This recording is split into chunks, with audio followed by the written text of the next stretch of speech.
Hello everyone, स्वागत है आप सबका आपके अपने YouTube channel NBS study point में। आज हम करने वाले हैं हिंदी व्याकरण के 25 मोस्ट इंपॉर्टेंट क्वेश्चंस जो आपके आने वाले एग्जाम के लिए इंपॉर्टेंट होंगे। वीडियो को एंड तक देखना। चैनल को आपने सब्सक्राइब नहीं किया तो चैनल को सब्सक्राइब कर लेना। वीडियो पसंद आती है लाइक शेयर करना मत भूलना।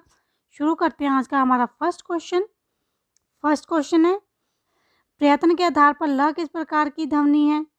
ल जो है एक पार्श्विक ध्वनि है, तो राइट आंसर इसका ऑप्शन ए होगा, पार्श्विक ध्वनि। जब हम ल का उच्चारण करते हैं तो वायु जो है हमारे जीवा के दोनों ओर से बाहर निकलती है, जिसकी वजह से ल को क्या कहा जाता है, एक पार्श्विक ध्वनि कहा जाता है।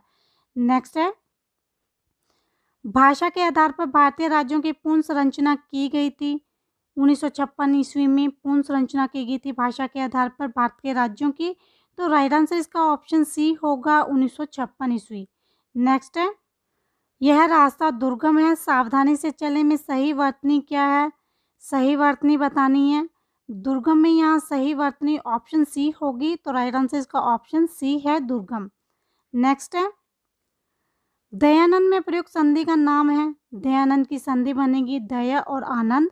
दया और आनंद इसका संधि विच्छेद होगा। तो दयानंद में जो हमारी संधि है वो द्विक संधि है, तो राइट आंसर इसका ऑप्शन बी होगा, द्विक संधि। नेक्स्ट है, साहित्य के आरंभिक काल को आचार्य रामचंद्र शुक्ल ने क्या कहा है।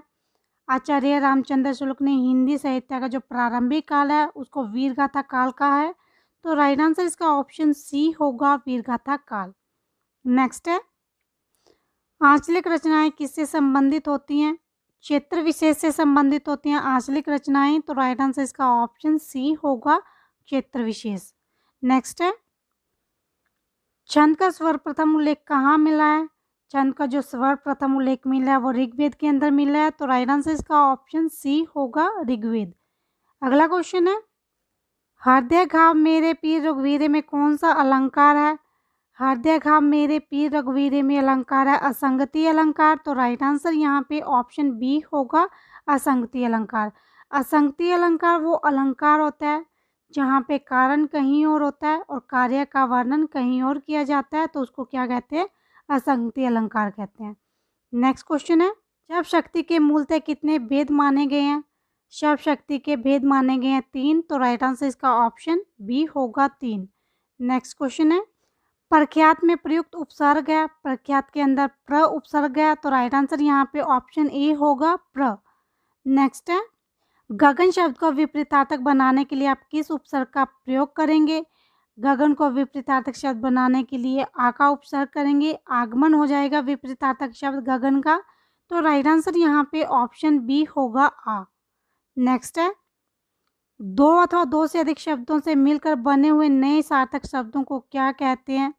दो या दो से अधिक सार्थक शब्दों से मिलकर बने शब्दों को हम समास कहते हैं, तो राइट आंसर यहाँ पे ऑप्शन बी होगा, समास। अगला क्वेश्चन है, शब्द रचना के आधार पर बताएं कि कौन सा शब्द योगरूढ़ है। योगरूढ़ शब्द यहाँ पे जलज होगा, तो राइट आंसर इसका ऑप्शन डी है, जलज। अगला क्वेश्चन है, प्रेक्षा शब्द निम्न वर्गों में से किस वर्ग में आता है। प्रेक्षा शब्द तत्सम का शब्द होता है, तो राइट आंसर इसका ऑप्शन ए होगा, तत्सम। नेक्स्ट है, वस्तु स्थान भाव या विचार के घोतक शब्द को क्या कहते हैं। संज्ञा कहा जाता है वस्तु स्थान भाव या विचार के घोतक शब्द को, तो राइट आंसर यहाँ पे ऑप्शन डी है, संज्ञा। नेक्स्ट है, स्त्रीत्व शब्द में कौन सी संज्ञा है। स्त्रीत्व शब्द में भाववाचक संज्ञा है, तो राइट आंसर इसका ऑप्शन सी होगा, भाववाचक। अगला क्वेश्चन है, शत्रु का पर्यायवाची शब्द है। शत्रु का पर्यायवाची शब्द होगा अरि, तो राइट आंसर ऑप्शन बी होगा, अरि। जो शत्रु होता है उसके पर्यायवाची शब्द होते हैं शत्रु, वैरी, प्रतिद्वंदी और अरि। नेक्स्ट है, स्थावर का विलोम शब्द है।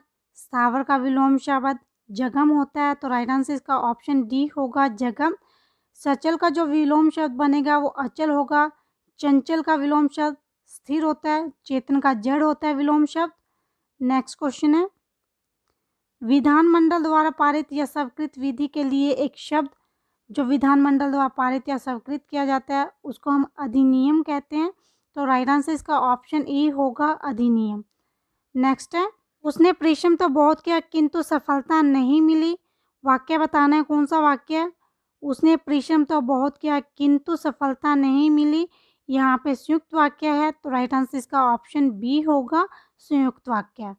नेक्स्ट है, वह अपनी कक्षा का सर्वाधिक प्रतिभाशाली छात्र है। इस वाक्य का बिना अर्थ बदले कौन सा नकारात्मक वाक्य उपयुक्त होगा?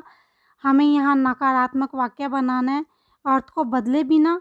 तो यहाँ पे जो नकारात्मक वाक्य बनेगा वो बनेगा, उसके समान उसकी कक्षा में कोई प्रतिभाशाली छात्र नहीं है। तो ऑप्शन बी इसका राइट आंसर होगा। नेक्स्ट है, सिर हथेली पे रखने का अर्थ है, सिर हथेली पे रखने का अर्थ होता है मरने के लिए तैयार होना। तो राइट आंसर ऑप्शन सी होगा, मरने के लिए तैयार होना। नेक्स्ट है, किलक अरे में नहीं निहारूं इन दांतों पर मोती वारूं। इन पंक्तियों में कौन सा रस है? किलक अरे में नहीं निहारूं इन दांतों पर मोती वारूं, इसमें वात्सल्य रस दिया हुआ है। तो राइट आंसर इसका ऑप्शन सी होगा, वात्सल्य। नेक्स्ट है, हिंदी के सर्वप्रथम प्रकाशित पत्र का नाम है। हिंदी का जो सर्वप्रथम प्रकाशित पत्र था उसका नाम उद्दंड मार्तंड था। तो राइट आंसर इसका ऑप्शन बी होगा, उद्दंड मार्तंड। नेक्स्ट है, तन पर नहीं लता पान खाए अल्पलता का अर्थ है। तन पर नहीं लता पान खाए अल्पलता का अर्थ होता है झूठा दिखावा करना। तो राइट आंसर यहाँ पे ऑप्शन बी होगा, झूठा दिखावा करना। तो ये थे आज के हमारे 25 मोस्ट इंपॉर्टेंट क्वेश्चन। वीडियो पसंद आई हो तो लाइक शेयर करना मत भूलना, चैनल को सब्सक्राइब जरूर कर लेना।